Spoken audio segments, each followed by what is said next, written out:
Now back to Just Energy Radio with Dr. Rita Louise.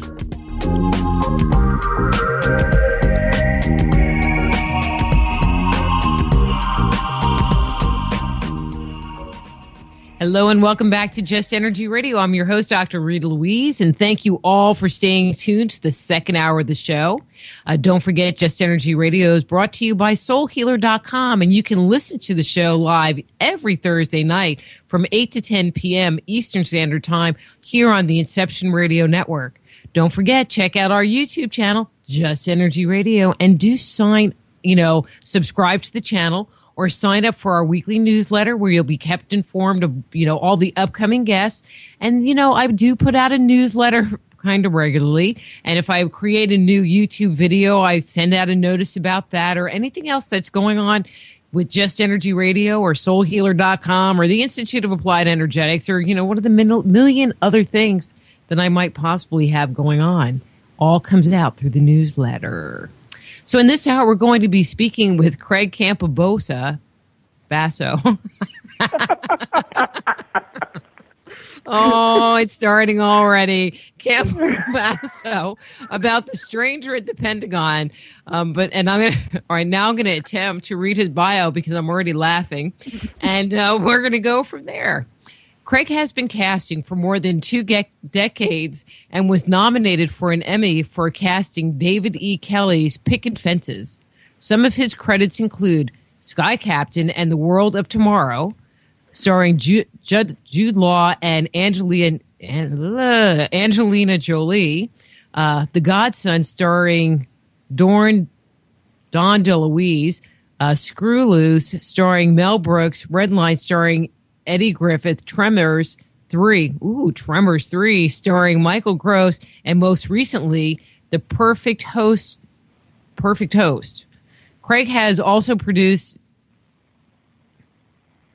directed, and cast his short film Stranger at the Pentagon, based on the book, now in post-production.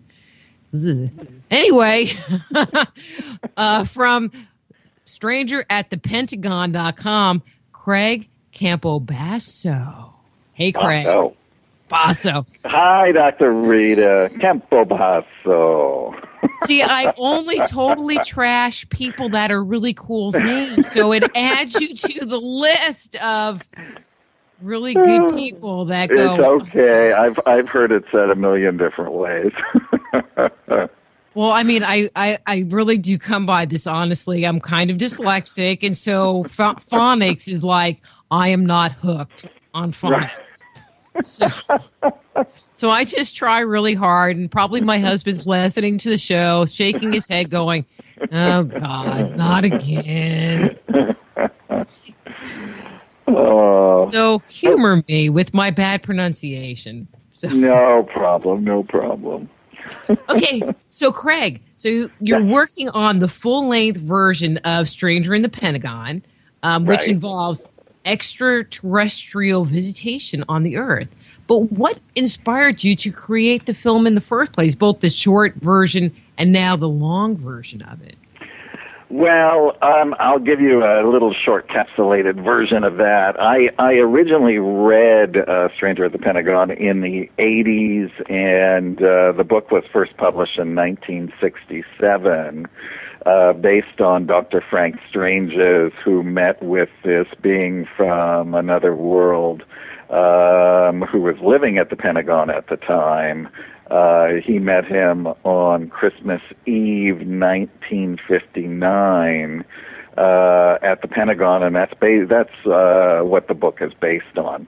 There are actual photographs of this being and 2 other beings that are from his complement, if you want to call it that, which is another long story, but they were taken by a retired Air Force photographer. And these photographs are also in the book. So when I actually looked at the photographs, after, the photographs are in there, and of course, you always run to the photographs first to see, there's just a special energy that comes from these photos, from the photos. And it just sort of rang true to me, and I liked the story, and, I never thought another thing about it. And then we flash forward to 2001, and through a set of interesting circumstances, I ended up meeting Dr. Frank Stranges, who wrote the book. My intention was never to do the story. It just sort of happened that way. He actually called me and said, I think it was within the first year of knowing him, he called me and said, "Craig, you're in the business. Somebody wants to make it into a film. I don't know of such things. Would you come with me to the meeting?" I said, "Sure." I went with him. I checked the gentleman out and could not find any credentials on producing or anything like that. So, I asked him, for his bio, et cetera, and he says, "Oh, I don't do business like that. I only do it. I only do it on a handshake." And I said, "Okay, well, see ya." And of course, when I told Dr. Frank, if you knew him, he was one of the kindest men I think I have ever met. He literally, a tear fell from his eyes because it was always his dream to have it done. And from that moment, it just sort of struck me. And anyway, I said, well, I said it's very difficult to write a full feature from your book because it's vignettes of stories. But so we sat down for a couple of years and just sort of, went through things, and I started piecing it together and came up with the full-length feature film, for the theaters. And how films get financed these days, by the way, as you read before, I was one of the casting directors on Sky Captain and The World of Tomorrow. And that film actually got financed because they made a short film. The investors loved it. District 9 was a short film. The investors loved it. And so the Saw movies actually were Saw was a short film, and that's how it got made, and that's, gone down in history as one of the biggest franchises ever. So I just woke up one morning and said, I'm going to make the short film. We lost Dr. Frank in 2008, so that was, took a couple of years of healing to, for his wife and all of us, and, to get things rolling again. But, anyway, I, with all my connections in the film business, brought all these big top people on board, and then we even had James Cameron's visual effects coordinator because, we have a lot of green screen and everything, and even in a short film, because we'll be on board the big 200 or 300-foot diameter flying saucer, which is a Thor's craft called Victor 1, and then there's a starship and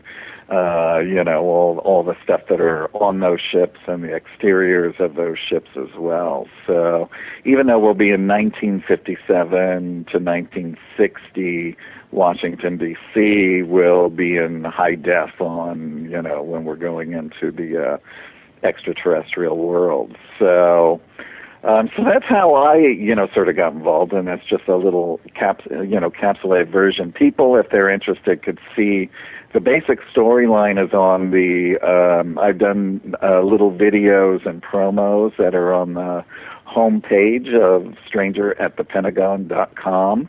You can also see stills from the movie. People are into soap operas. We have Eileen Davidson, who stars on Days of Our Life, and Joshua Morrow, who stars on The Young and the Restless, and I even pulled Anne Helm, who starred in Follow That Dream with Elvis Presley out of retirement. So anyway, so all of that is there. And before I forget as well, the book is out of print, and people want the book really, really bad.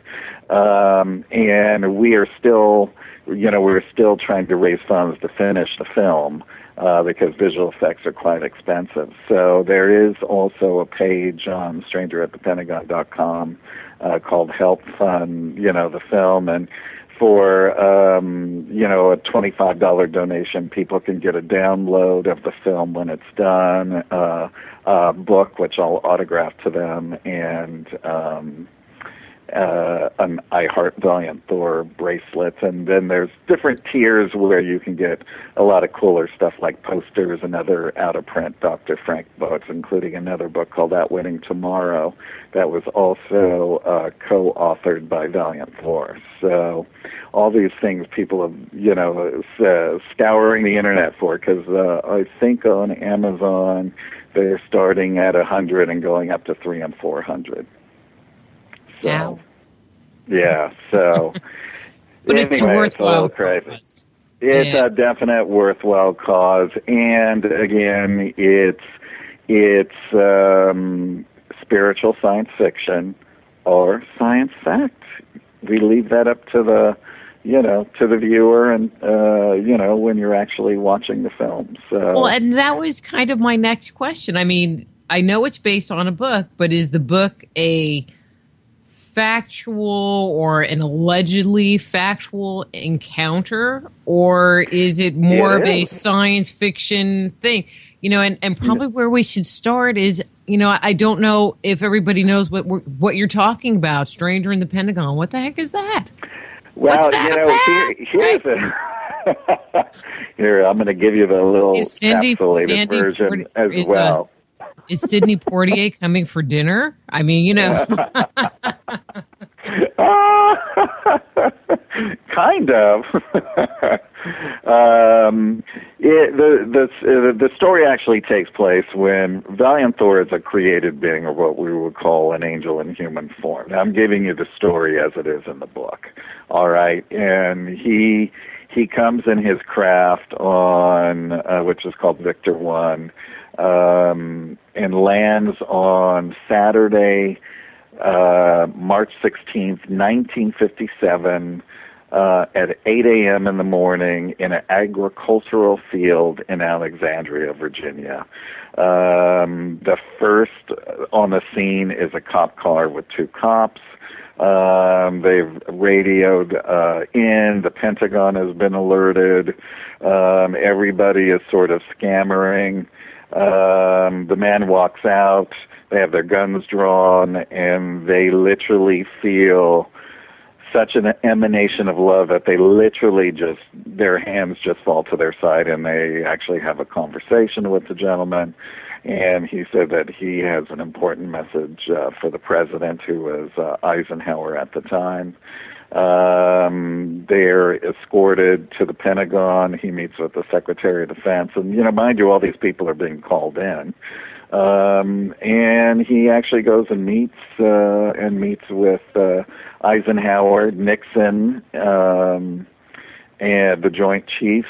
And Eisenhower, everybody just has an incredible feeling towards him. And so they put him on VIP status, where he actually lives at the Pentagon for 3 years. Of course, he comes and goes as he pleases, but and so the book is sort of what we've done is taken also through sitting with Dr. Frank, things that aren't in the book, is then incorporating what happened during those 3 years at the Pentagon, but then also incorporating all of the things that are on Victor 1, the Victor-class fleet, and the Starship. So we get to know a lot of the other beings who aren't even mentioned in the book as well. So that's the basis of the story. And what he came for was with a divine design to help eliminate sickness, disease, poverty, and to prolong life. And that he was going to be going over this with them, and just to implement it throughout the United States first, and once it took hold here, to then incorporate it throughout the world. Well, I guess we really screwed up. Or somebody, it's like, you can imagine the outcome. So what was Dr. Frank's role in this whole thing? I mean, was he a witness to this? Was he involved, or was he more of a researcher on the outside collecting data and then writing his book? Well, he was a UFO researcher, and he actually was friends with a retired Air Force photographer who was also a UFO researcher and had one of the biggest collections of UFO photographs around the world. So Dr. Frank used to go around and speak about, flying saucers. His book at the time, Dr. Frank, was called Flying Saucerama. There's no more of those books available at all. Because those were done in the 50s. So he used to go around and speak, and he was actually speaking in Washington, D.C., at a local church on UFOs and the Bible. And he literally was approached by a woman on, that week of Christmas there. I'm not sure exactly what day. And said that Valiant Thor wanted to meet with him. Now here's where he had a photograph of this man, Valiant Thor, that he used in his presentation because it was given to him by the Air Force photographer, who took it at another, at a farmhouse where they had a big UFO get together by Howard and Connie Menger, and they were major contactees as well.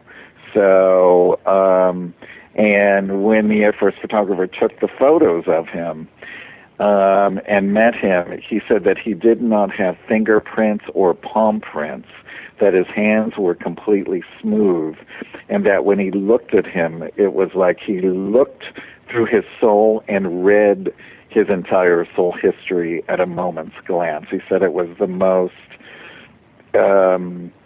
incredible and, a little frightening experience because he wasn't expecting that. And that's why he believed that he was somebody from another planet. And so Dr. Frank used to use it in his lectures and say, and this is allegedly blah, blah, blah. Well, this woman was there, and she saw, and she actually pointed to the photograph, and she said, he wants to meet you. And she picked him up at his hotel the next morning and brought him to the Pentagon.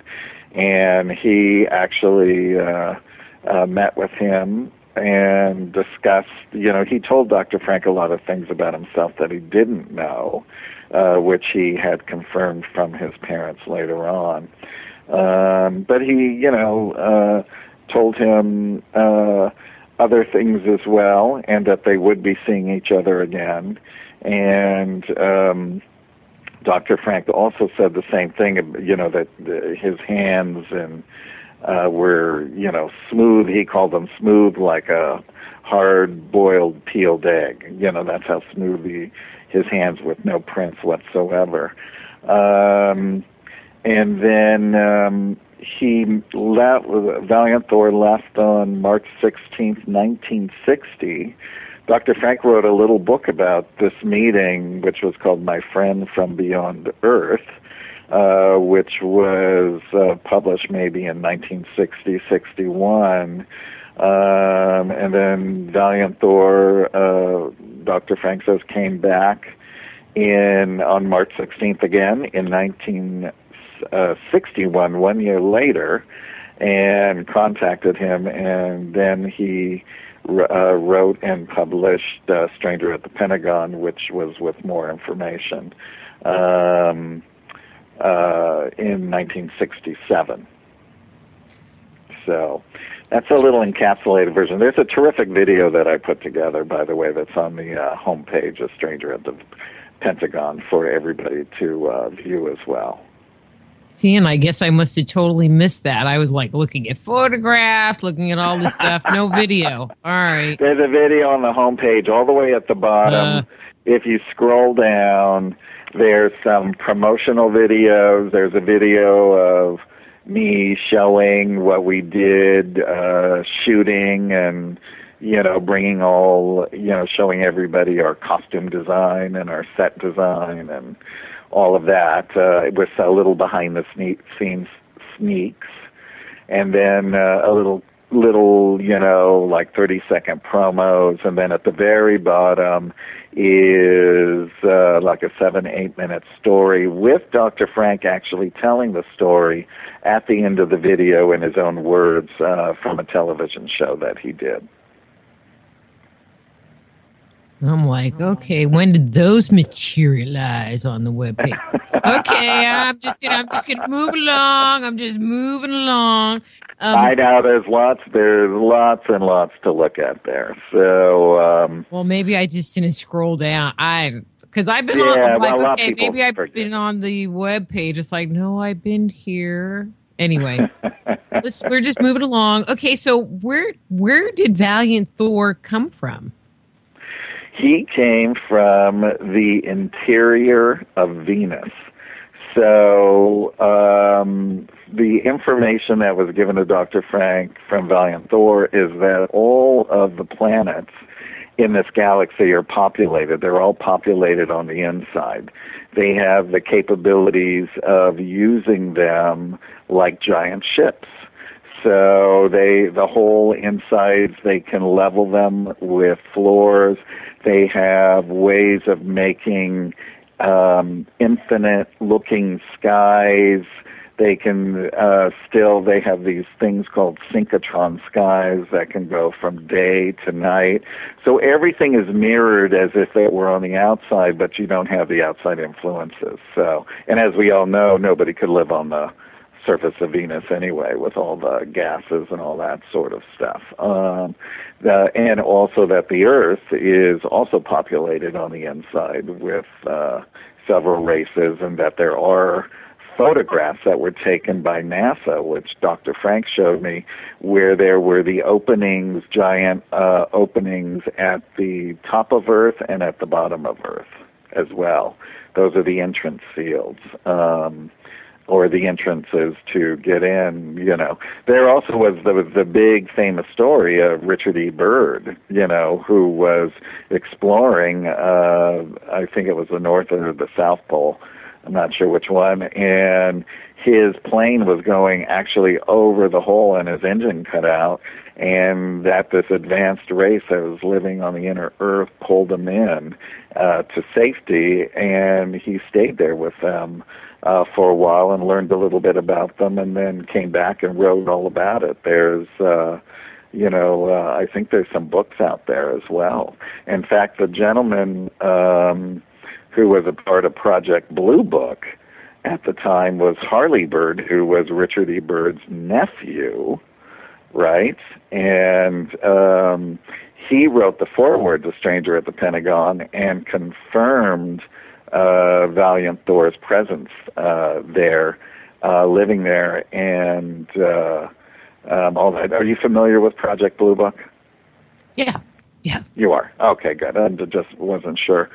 So, and then interestingly enough, going beyond with the whole Richard Byrd line, one of our, we had a rock band called Terranomaly, who is the head guy is Jeff Byrd, who's also related to Richard E. Byrd, and they did a little rock and roll song to for our movie, and put it out on YouTube. And in the first 2 weeks, it had 45,000 hits.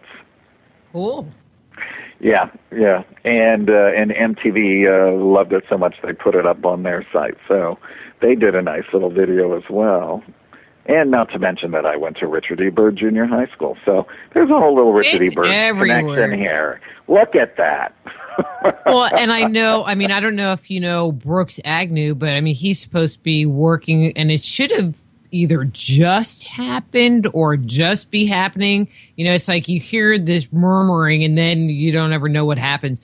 We're supposed to be taking a team up to the North Pole, and it was the North Pole that I think Byrd went into, and looking for the entrance hole with like icebreakers. They were supposed to be getting like a History Channel team to, you know, film it, so that would help cover some of their funding and blah, blah, blah, blah, blah.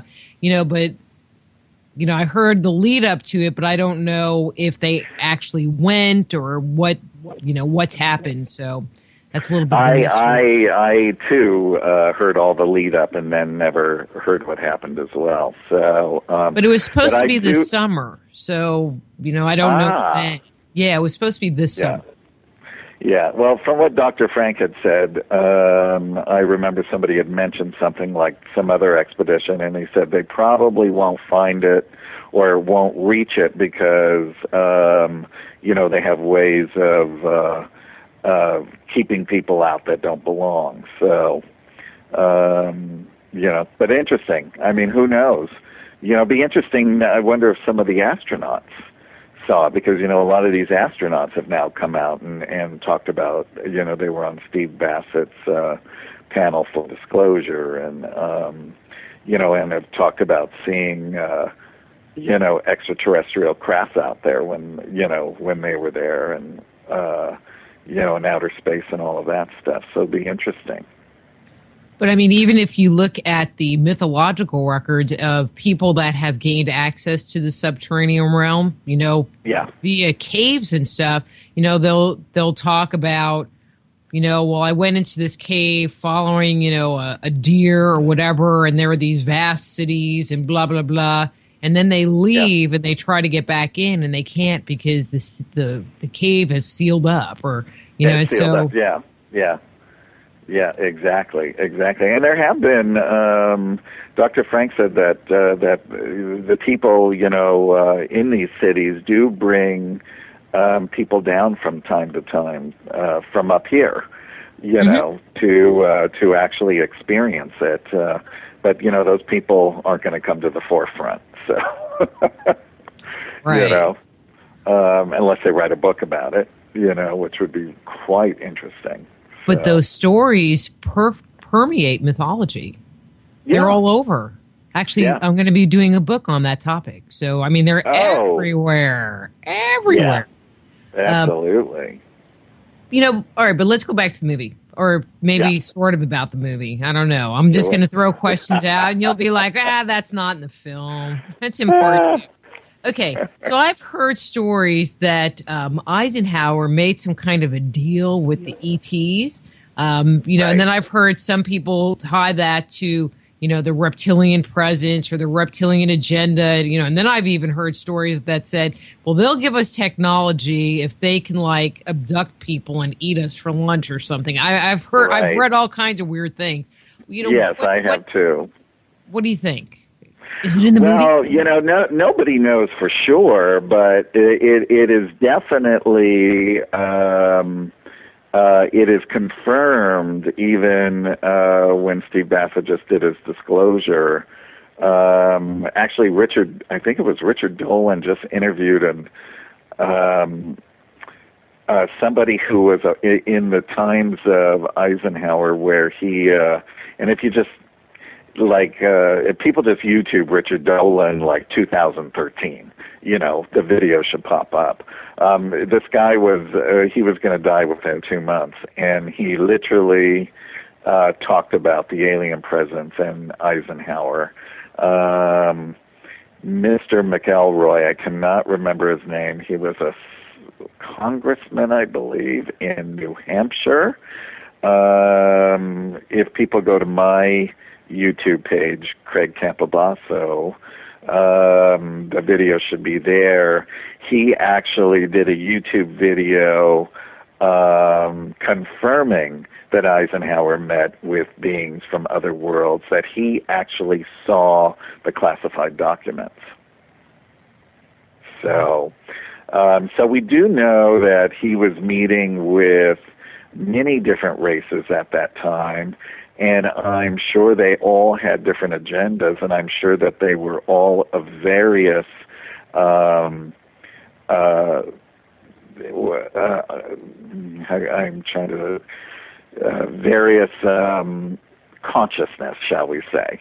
Some may be not so good, and others like Valiant Thor, who were fully conscious beings and, who were here to help mankind, where others could have been here to rape mankind, So, but then, what did Eisenhower do at that time? Did he Did he do it, or is that all, nobody knows. Nobody knows. So would Valiant Thor be classified as being like a Nordic? I know that in the 50s, stories that you have that come out of the UFO community, kind of talk about these tall, white-skinned Nordic people. So would he be that? No, he's not. No, he's not Nordic at all. He stands about 6 foot. He has short brown hair, very handsome. You can see the photographs, when you look at the videos on strangeratthepentagon.com website of him. And but he's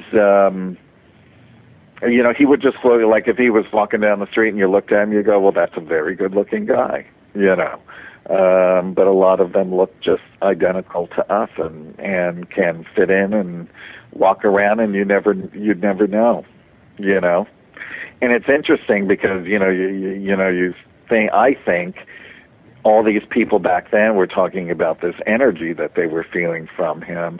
I'm sure somebody like him could also pull that energy back, so that people aren't being attracted to the light, the invisible light coming off his aura, like I think they said they once photographed Sai Baba's aura in India when he was alive, and he was a living avatar, and I think it went out 8 feet, something like that. So, but he could, Sai Baba could pull it back as well. So, it's just all fascinating, and nothing can be proved, but they're great stories, and they're great, Valiant Thor story is a great story of hope and love for this planet and for the people of this planet, and that's what I like. It's not a story that aliens are coming to eat us, and or breed us and eat our children, which a lot of these are all about, with the reptiles and all that kind of stuff. So do we have any idea, why they came? I mean, you said that they came to work with mankind, but did they leave any kind of message that we're aware of? Well, that what I have pieced together, the reason, and this is just my own speculation, because I've asked Dr. Frank, and he said he didn't know, and I assumed that he picked him because he was open to the subject matter. He was near him in Washington, D.C., and through Dr. Frank writing the book, and the first book, which was My Friend from Beyond Earth, and then Stranger at the Pentagon, it started a grassroots, thing about Valiant Thor's presence and why he was here, and all of that, which Dr. Frank toured the world for many, many years. I mean, he was on stages with Werner von Braun and huge people from, that time period and era as well. And when he went to Korea, for instance, he filled like a stadium, like a baseball stadium. That's how many people came to hear him talk about Valiant Thor. It was like crazy, So, it's pretty amazing just wrapping your mind around that many people coming out for a talk like that. Yeah. Back then, because we don't because we don't think that there was interest in the whole UFO phenomena at all. Dr. Rita, there really was, because, in doing this, I learned a whole lot more. There's a wonderful place here in California in Yucca Valley called the Integratron. It was built by George Van Tassel. And I actually went there with Dr. Frank to speak. But to do a little backstory, George Van Tassel used to run an airport out out of giant rock, which was the biggest freestanding boulder on Earth. And below the rock, they dug out, and him and his family lived below this rock. It was a dirt airport. Howard Hughes used to fly into there. They had a little restaurant. They had all kinds of stuff. And he used to hold UFO space conventions every year, and people would come out with their campers and all of their stuff, and all of the contactees, which there were many of them in the 50s, because it just seemed like all of these beings from all these different places were coming and meeting with Earth people to give them the information. And this was all spawned upon, by the way, by setting off the atomic bombs in the 40s. And because the universe took hold of that, because, those shock waves and all those things going out into the universe actually do damage to the other planets as well. And they want to make sure that this place wasn't going to get blown up, because it would affect the entire rest of the universe. So they were here, with all different kinds of messages. And people can learn about that by just going to integratron.com, INTEGRETRON, I believe. Anyway, George Van Tassel had met a man landed in the middle of the night, and he went out and saw his ship, and the man gave him the entire blueprints how to make the Integratron, which, when in working capacity, was the fountain of youth. All you had to do was walk through it, and it totally restored all your cells to staying young.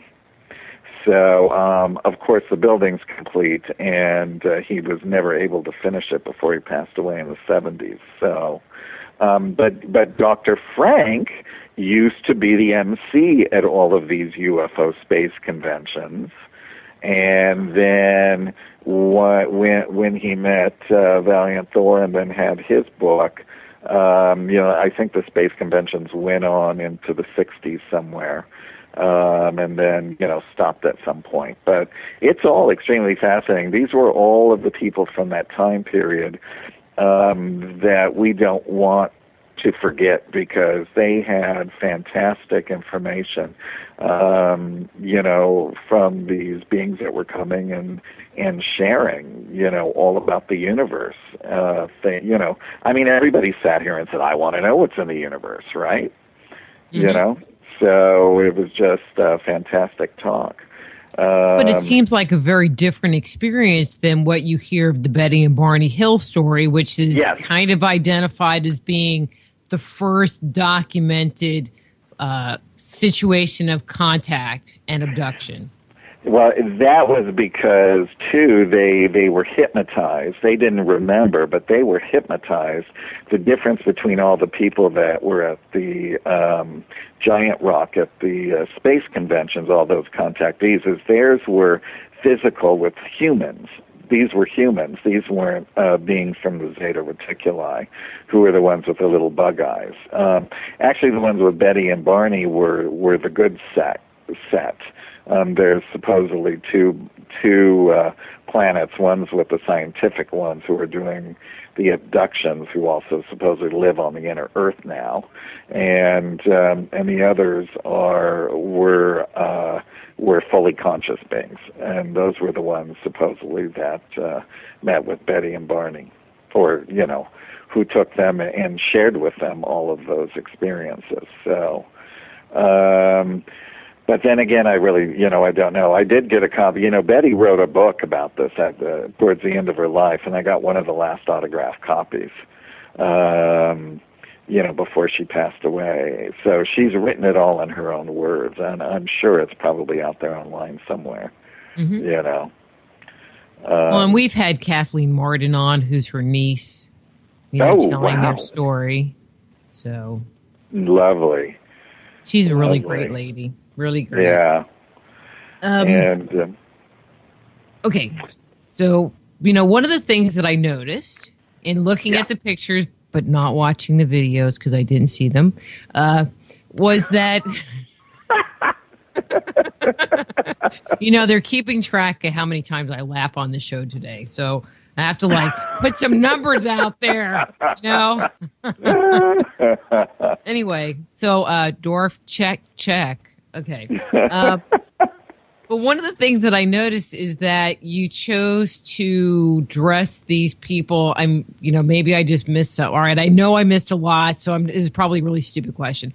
But that you dressed them in, these very kind of 50s, science fiction kind of outfits, and the ships in the background are, what I would think of out of, like a kind of B movie song, with the string those flying are just, around.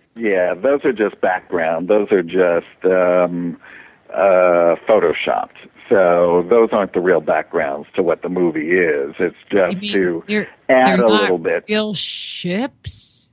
That wasn't a no. Those aren't the ships that are in our film. That's just a Photoshop picture. So in other words, you have the actors in the spacesuits, and they're in front of a green screen when we were shooting the green screen. So then what I did was I bought that background and then just inserted it. So it just gave a little feel. They're just little promotional things, because it does take place in the 50s. So it just gives it a little bit of that feel. But you talked about Thor or Valiant Thor having pictures. I mean, was he wearing regular clothes, or was he wearing a little? No, he was wearing regular Earth clothes, but they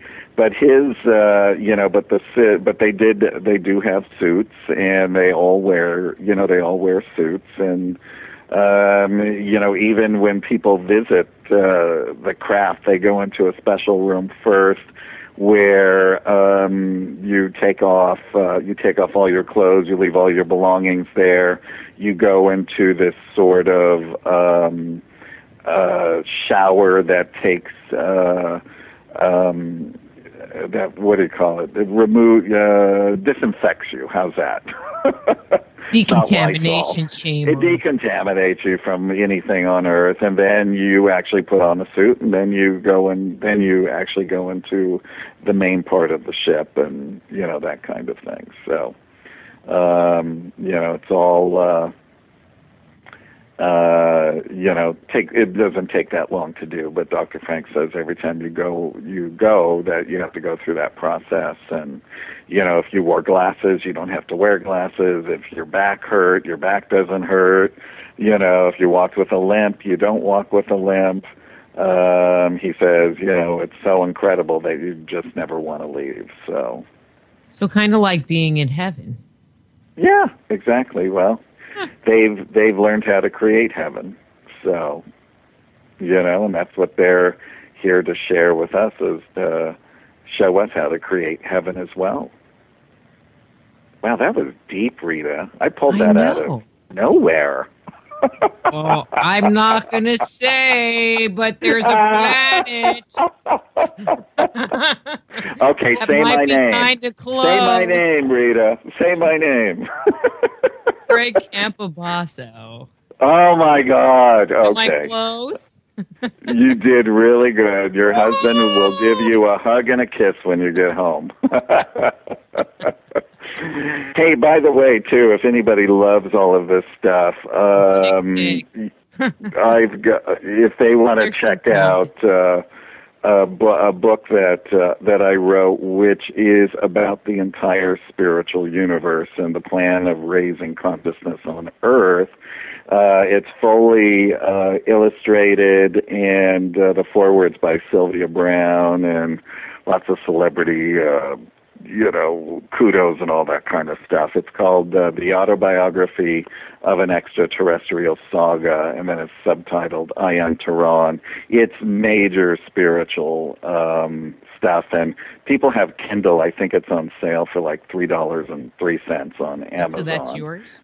Yeah, that's my book, and the website for that is autobiography of ANET.com. And the website's really fantastic. And if you toggle through all the pages, you'll see a lot of the artwork in color. at the top of the page and all that kind of stuff. So we'll have to talk about that and have you come back on and talk about it. We I actually would do love talk to. about spiritual stuff on this show sometimes. Yeah. Well, I mean, you have to understand, Craig. It's like I work as a medical intuitive. That's my background. Yes. You know what I Yes. mean? So it's the UFO stuff that I kind of go, I have to get notes from my husband. Come on. Yeah. Well, and the interesting thing is, too, there's been many, many people who have had instant healings from being taken on board a craft, as well. So, But we have the same kind of reports of people going into the subterranean chambers also. Yeah. Yes. Where they experience some kind of healing. And so, I mean, one of the things that I believe, I fully believe that there were extraterrestrials in our past. In the present, I think it's something that I just don't really want to think about, because then I read this whole reptilian thing and about all these battles and everything, and it's like, right. My world is complicated enough to add that piece into the mix. I totally agree with you there. But I believe that our ancestors, were taught these really deep spiritual truths that they just did in practice that they really didn't understand, or maybe at some point in time understood, but that were far beyond our current mentality to really understand the deeper level. I mean, I think now that we're learning about multiple dimensions and we are learning about things that are outside the just very physical world, that we're starting to understand concepts that were talked about in text thousands of years ago. Yeah. Absolutely. Okay, I'm just being a little esoteric there for a second. No, but it's absolutely true. I mean, it's and believe me, all of the signs are there. We see it in all of the history and literature and the drawings, and even in Egypt, in some of the reliefs, they drew flying saucers. Mm-hmm. Well, I mean, India is my favorite because you look at their artwork, and there's little flying saucers everywhere. With the gods looking down, they're voyeurs. They're like hanging out there. But speaking of technology, back to the film. I'm training myself in Craig. What about their technology? Well, this is some of the most fascinating stuff. A lot of this, the technology, I go into greater detail in I Am Tehran with the spiritual technology, and we will talk about that later. But depending on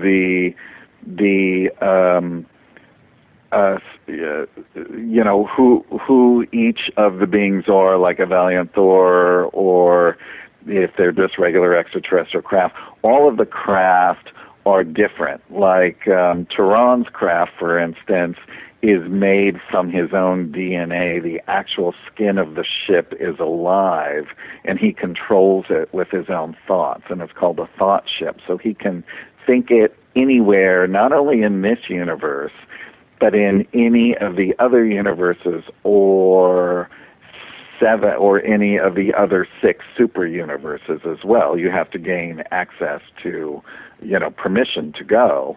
But those are called thought ships. And then there's craft like Victor 1, which has all kinds of capabilities. They can bend space, they can think it, wherever they want it to go. But it's all based on, like Victor 1's has the brain of the ship is an actual brain of the ship that's been alive for a long, long time. So it's not far off from, like, if you wanted to talk to the ship, you could talk to the ship. But if you preferred a calm female voice, the ship would talk to you in that voice. You just program into the ship what you want. and that's what you get back. You know, so the ship could be kind of like any your voice. GPS. Exactly. Exactly.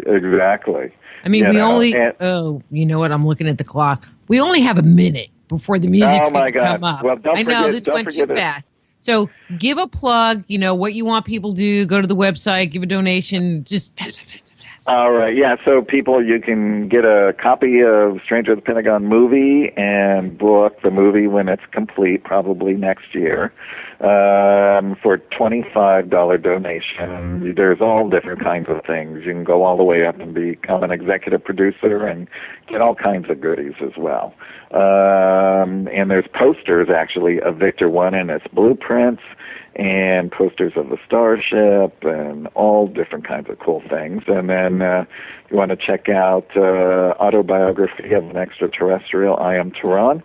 The website's autobiography of ANET.com and strangeratthepentagon.com, and then just click on Help Fund Short Film there.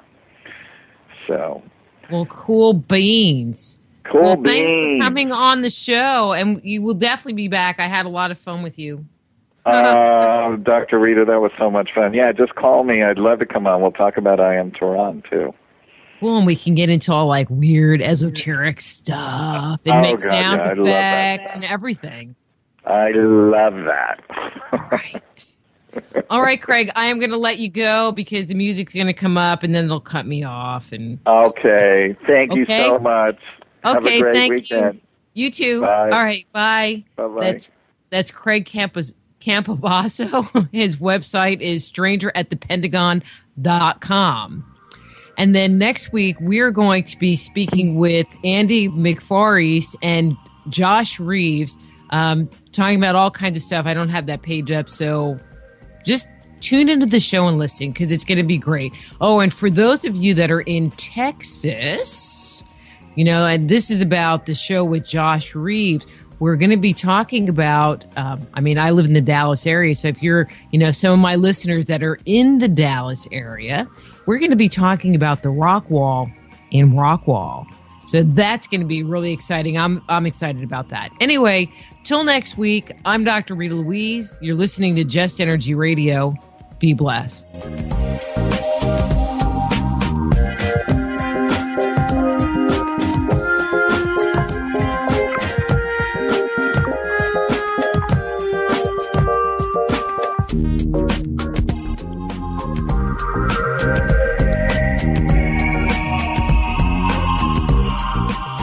Join host Dr. Rita Louise each week at this time for Just Energy Radio.